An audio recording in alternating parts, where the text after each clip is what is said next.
Nós já falamos bastante sobre os seres supremos, apesar de conhecer um pouco sobre cada um deles, com os vídeos que eu já trouxe aqui, chegou a hora da gente saber a verdadeira raça de cada um.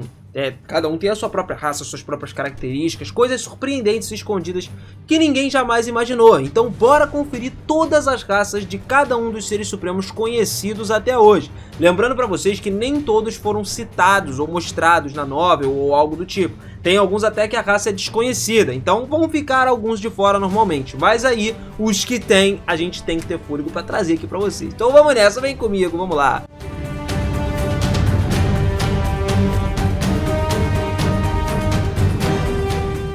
Fala seus otakus, beleza? Eu sou o Minas e sejam muito bem-vindos a mais um vídeo aqui do canal. Depois da gente falar sobre as raças em Nazarick, vocês pediram muito pra falar sobre as raças dos seres supremos, e cá estamos nós. Cara, teve muito pedido mesmo. Eu preparei até essa listinha com carinho, com o nome de cada um, tudo que vocês pediram, né? Então capricha nesse like aí pra fortalecer a gente. Eu sei que tu não vai decepcionar, cara, vai mandar esse like brabo que ajuda muito, cara. Tu é um ser supremo. Então vamos que vamos começar diretamente pelo Touch Me. Esse cara, apesar de não parecer, ele é da raça inseto. Pois é, o Touch Me tá sempre andando com aquela armadura, mas ele é um inseto. E dependendo da sua especialização e forma, os insetos possuem uma variedade de habilidades aí. Comumente, eles possuem algum tipo de magia sensorial especial especificamente. Talvez seja isso, que facilite até pro Touch Me para ele conseguir lutar, ter essa percepção sensorial da onde uma arma vai atingir ele ou algo do tipo.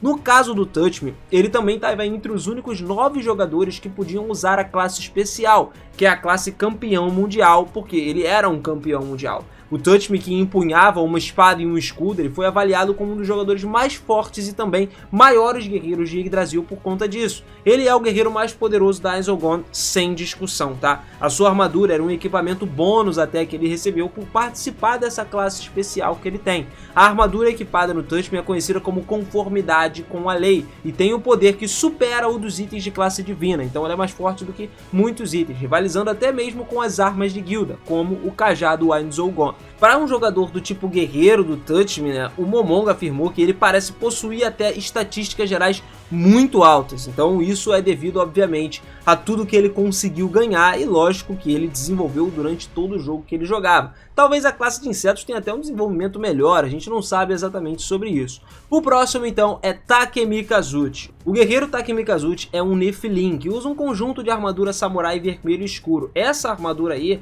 é o que relativamente aumenta um pouco a sua proteção, porque eu já vou explicar, né, que ele não é um cara tão forte, mas em questão ofensiva a gente pode dizer que ele realmente surpreende, tanto que ele é considerado um dos membros mais fortes da Isolgone, tinha níveis de classe ofensivos muito poderosos. Então a gente pode dizer até que assim como no Shikenrai, as defesas dele são baixas, só que ao mesmo tempo ele tem uma maior capacidade de dano físico em toda a guilda. Se a gente juntar todos os membros não dá ele nesse estado. E Nephilims são notados como criaturas imensamente altas semelhantes a gigantes. Ao contrário dos gigantes, no entanto, eles eram meio humanos. Os Nephilim não conseguiam esconder a sua feiura dos outros, não importa o quanto tentassem se disfarçar, e eles também são capazes de obter 2 valores de habilidade muito alto e 3 valores de habilidade muito baixos.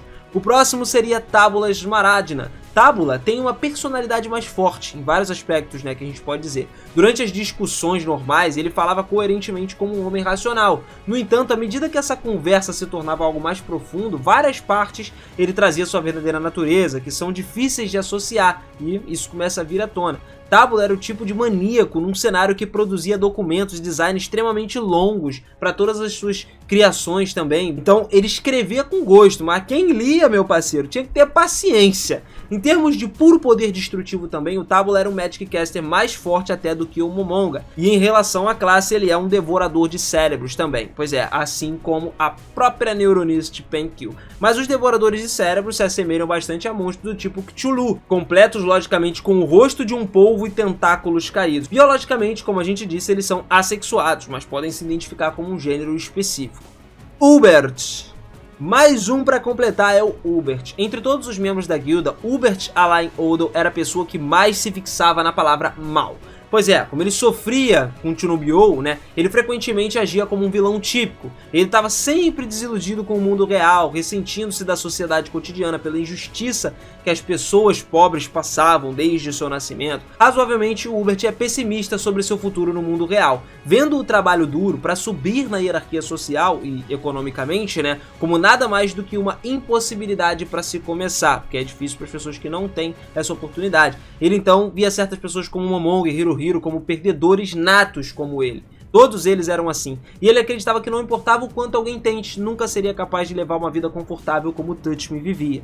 Então, vendo o quão sombria é a situação da vida em um mundo real, né, ver um futuro dele que estava por vir, o Hubert sempre sentiu que acabaria compartilhando o mesmo destino horrível dos seus pais. Então assim, não é à toa, cara, que ele é da raça demônio. Esses seres são considerados monstros atrozes, originários do mundo demoníaco. No Novo Mundo, por exemplo, eles existem apenas para o extermínio de todos os seres vivos, sencientes e bons. Eles também são sinônimos da palavra mal, que é o que o Hubert costuma usar, e foram descritos como um tipo de criatura que gosta de atormentar os seres vivos.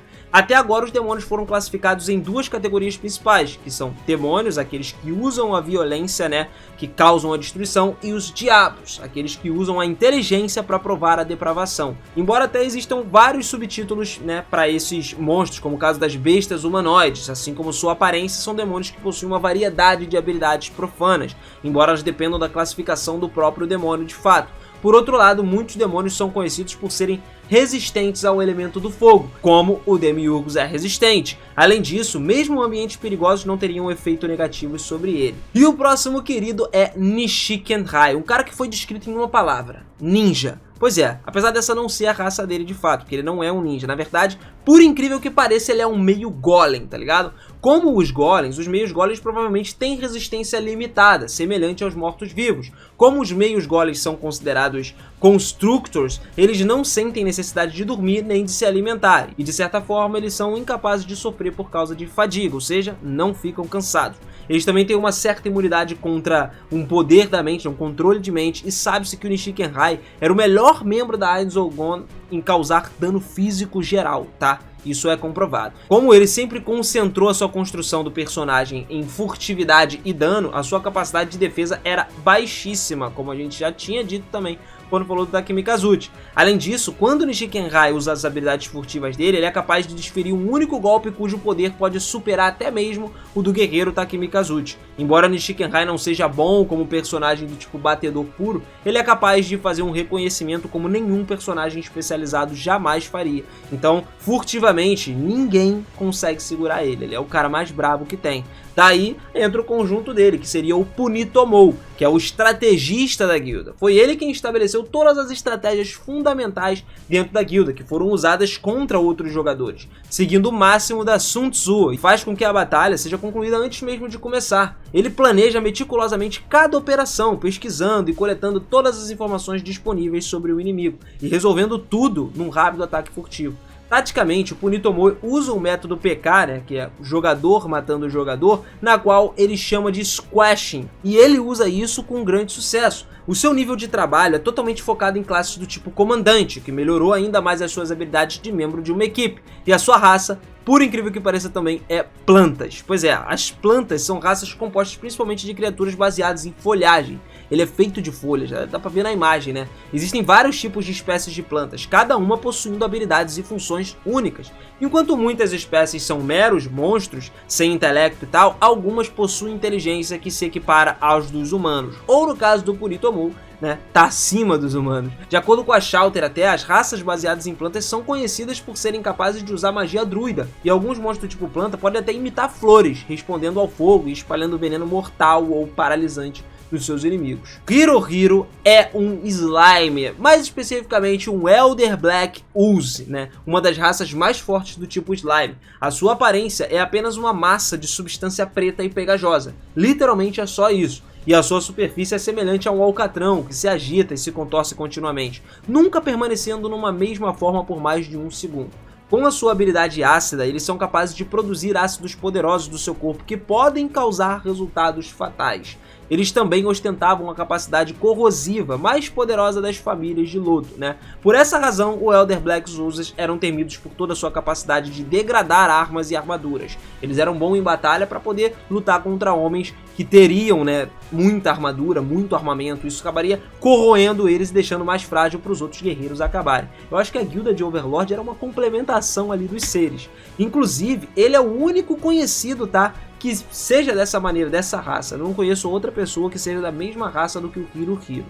Entrando agora em Lucifer. Esse aí, cara, é conhecido como um encrenqueiro, né? O cara que todo mundo não gostava com os companheiros ali, já que ele tinha sempre uma tendência de criar problemas com cada um dos seus amigos da guilda, o que chega até a soar meio engraçado, em vista dele ser um anjo, né? Porque anjo normalmente não cria problema. Quem devia criar era o Hubert, que é um demônio, né? Mas, enfim, todos os anjos têm a capacidade de voar, usar poderes divinos. O seu nível de poder depende muito da sua classe. Os anjos eram sempre resistentes a ataques não encantados. Por esse motivo, é apenas uma redução de dano e não é considerado algum tipo de imunidade certa dentro deles. Certos anjos de nível extremamente alto, que a gente está falando, podem até usar as habilidades que podem impedir o uso de teletransporte em suas proximidades. E também foi dito que ele é um cara que tem uma habilidade de comunicação muito fraca, tá ligado? Causa problemas e fala de forma estranha, mas se envolve em algo pelo que ele é apaixonado, ele iria direto ao ponto e realmente isso acaba incomodando as pessoas ao seu redor.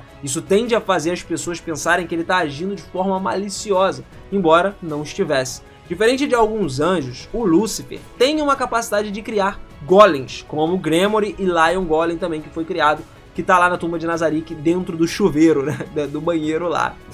E assim continuamos com Perorontino. Perorontino, cara, que é perfeitamente um homem-pássaro. A raça dele é essa mesmo, homem-pássaro. A própria imagem já denuncia pra gente. Ele era conhecido pela guilda por uma perversão e amor aos jogos né? H-Games, que vocês conhecem, né?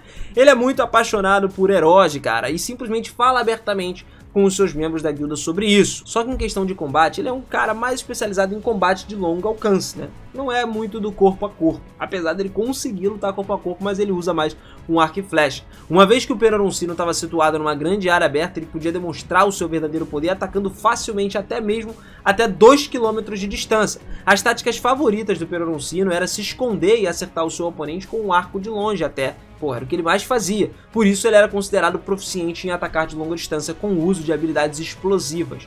Por outro lado, ele era inferior em áreas mais fechadas, né? Além disso, também era considerado um jogador poderoso e buscava o poder a qualquer custo, sempre melhorando. Como o nome sugere, essa criatura é um híbrido, como a gente falou, humano-pássaro. Pouco se sabe, inclusive, sobre as aparências específicas dessa raça, porque são poucos que existem. Na real, 2 que a gente conhece, o Perorontino e o Eclair. Só que a partir desses 2 exemplos, né, foram mencionados aqui no romance, a gente sabe que o Homem-Pássaro é capaz de voar e também pode ter uma variedade de plumagens diferentes. Só isso, as habilidades são totalmente desconhecidas. Bellriver também é um cara que interpretou Yggdrasil como um cavaleiro mágico em sua raça. Embora ele não tenha sido especificado, né, se tem um título, uma classe de trabalho ou uma terminologia do próprio jogo como Magic Caster, né, ainda assim ele pode se supor que tal título se refira ao primeiro, um tipo de jogador que ele é, tipo uma combinação de classes guerreiro e mágico dele. Como um espadachim mágico, ele era do tipo que sempre alternava entre espada e feitiço, estava no meio a meio. No entanto, ele era aquele tipo de cara pau pra toda obra, só que mestre em nada. Por isso costumava ser uma segunda escolha, né, como membro do partido lá. Dito isso, ele era bom em uma luta e com habilidades como jogadores era bastante alta até, mas não ficava entre os mais fortes. Durante as interações dele com seus companheiros, né, durante todo o plano de Nazarick, o Bellriver pode até ser considerado uma pessoa prudente, uma pessoa realista, mais disposto a se arriscar pelos seus amigos, embora seja possível que ele tenha até mudado ao longo do tempo, já que ele estava entre os membros da guilda que queriam tentar conquistar o mundo em Yggdrasil. Foi afirmado por Momonga que o Bellriver estava entre a elite intelectual do seu clã. Ou seja, ele estava lá, né, no top estilo Punitomou, só que o Punitomou é específico em comando para estratégias. E ele não, ele era um pouco diferente. O Bellriver era mais uma pessoa realmente intelectual. O próximo é uma menina, Ia Maiko, uma das poucas meninas que tem, né, em Overlord. Assim como Takemi Kazuchi, ela era uma Nephilim, mas em relação aos seus poderes gerais era um pouco diferente. E a Maiko é um tipo de Magic Caster que era adaptada à magia do tipo espírito, e ela se especializou ainda mais nesse campo como curandeira, o que lhe concedeu vários feitiços curativos. Mesmo com as varias imbuídas de feitiços de alto nível, ela curaria apenas metade do que a Maiko poderia curar se lançasse pessoalmente um feitiço de cura. Ela também pode transferir o MP para uma outra pessoa por meio de um feitiço apropriado. Com as suas defesas inatas e regeneração, tudo combinado ali com uma construção que enfatizava as duas qualidades, ela poderia com certeza servir como uma espécie de tanque para todos os membros do seu grupo. Apesar da Maiko estar sempre cercada por inimigos, ela ainda podia curar os seus aliados e lutar continuando assim. No entanto, a Maiko ainda possuía dois tipos de fraquezas, com base na construção do seu personagem que ela se especializou. O primeiro era tipo que ela não tinha muito MP, até porque ela gastava para dar para os outros, e mesmo que ela tivesse mais do que o suficiente para curar geral, ela ainda assim era suficiente quando se considerava a necessidade de lançar vários feitiços de buffs e outras coisas em si. Outra menina, Buku Buku Chagama, entra em cena agora, uma raça e aparência exatamente de slime. Apesar de dizerem que a raça dela é desconhecida, a gente está falando das raças mais específicas, igual a do Hiro Hiro. Ela não tem essa raça específica. Mas a gente sabe que como slime, assim como o Hiro Hiro, de acordo com todas as características básicas de um slime, em termos de poder ofensivo, né, os monstros do tipo slime têm uma baixa força e não eram adequados para tarefas que causam muito dano físico. Pelos padrões de Yggdrasil, para lidar com DPS como um slime, era necessário se especializar em classes do tipo assassino, que matam com um golpe só. Mas ainda assim, lá em Yggdrasil existiam poderosas classes de slime, coisas exclusivas para eles que são mantidas escondidas para serem descobertas. Se os slimes conseguissem obter essas classes, eles seriam capazes de desenvolver mais características corporais, coisas mucosas mais fortes. Desde então, os seus níveis raciais aumentariam drasticamente. Isso também inclui invalidar acertos fatais. Embora os slimes retenham muitas características primitivas, eles também são criaturas racionais, tá? Que atacam ambientes terrestres e aquáticos. Então, por exemplo, se ele estiver lá na beira de um rio, um slime que seja translúcido, o cara pode simplesmente se esconder ali na sombra de uma rocha e atacar, né? Aproveitar a oportunidade de alguém passando por ali. Em Yggdrasil, eles foram até sobrecarregados com a penalidade racial de proibir o uso de armaduras, mas mesmo assim eu acredito que o slime tem uma resistência absurda. A gente tira até por outras histórias na qual os slimes são fortes, não por jogos de MMO, porque em jogos o bichinho é um dos mais fracos que tem. Amano Mahitotsu, esse aí tem uma aparência do avatar do jogo, que era como se fosse um monstro heteromórfico, semelhante a um caranguejo. Ele é um cara que é como se fosse um caranguejo violinista, sacou? Um tipo que tem uma cor amarela alaranjada, com 4 patas e também uma das quais é uma garra gigante de caranguejo. Além de usar o seu óculos de proteção e roupas de ferreiro, como o Touch Me, o Amano Mahitotsu também compartilha a mesma paixão pelo gênero do herói, que tem um grande amor por criar e forjar itens. Então você já deve imaginar, né? Já sabe que ele é um ferreiro, o líder do grupo de artesanato da guilda Ainzogon. Ele também tinha vários níveis em aulas de artesanato muito altos. Como outros membros já tiveram aulas de artesanato com ele, o Amano Mahitotsu tomou níveis em aulas básicas de combate para que ele também pudesse lidar com qualquer problema até certo ponto. E por último agora, e não menos importante, lógico que nós temos Ainzurigon, o melhor de todos, ou melhor dizendo para vocês, né, Momonga, né, que é o verdadeiro nome dele, um morto-vivo. Mas ele não é qualquer morto-vivo, como já cansou de dizer no anime, o Ainz é um Overlord. É um morto-vivo muito poderoso, com a capacidade de aprender feitiços mágicos, pretentes e usá-los. Como um Magic Caster, o seu conhecimento de poder mágico vai muito além dos limites mortais. Eles são considerados os mortos-vivos de mais alto escalão e podem usar feitiços do níveis mais altos de magia também. Todos os tipos de Overlord naturalmente têm estatísticas de nível que são mais altas. Mesmo as variedades dele que são mais fracas, que tem um mínimo de 80 níveis, ainda possuem estatísticas de alto nível independentemente do nível deles. Mesmo o Suzuki Satoru, nem mesmo o feitiço de 10º nível mais prejudicial, que seria o Reality Slash, com a Metamagic Enhancement, é o suficiente para poder matar instantaneamente um Overlord com um golpe.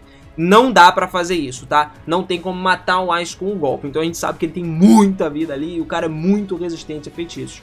Fora que ele também pode convocar outros 3 Overlords aí, que já é roubado, né? Que é o Overlord Wiseman, que são habilidosos com magia, os Overlord Chronos Master, que podem usar as suas habilidades especiais relacionadas ao tempo, e o Overlord General. Esses são basicamente os peritos em controlar exércitos de mortos-vivos. E assim o Ainz acaba se tornando realmente um dos mais fortes, mesmo não chegando lá no top 5, ele ainda tá entre os 10 mais fortes da guilda. Bom, galera, eu espero que vocês tenham gostado. Lembrando mais uma vez que eu trouxe apenas alguns seres supremos aqui pra vocês que já foram apresentados pra gente com raças e tudo mais dentro da novel, ou coisas próximas assim, tá? Porque os outros não são totalmente conhecidos, então a gente não vai ter todos nesse vídeo. Mas futuramente eu posso trazer mais vídeos, continuações, falar com vocês dos outros seres supremos assim que eles forem revelados pra gente mais pra frente na história. No final é importante você se inscrever aqui no canal e ativar o sininho pra você ficar ligado em Overlord, porque aqui a gente traz conteúdo denso, conteúdo completo e muito variado sobre essa obra incrível. Tamo junto sempre, galera. Aquele beijo no coração, um forte abraço e eu te vejo na próxima. Valeu!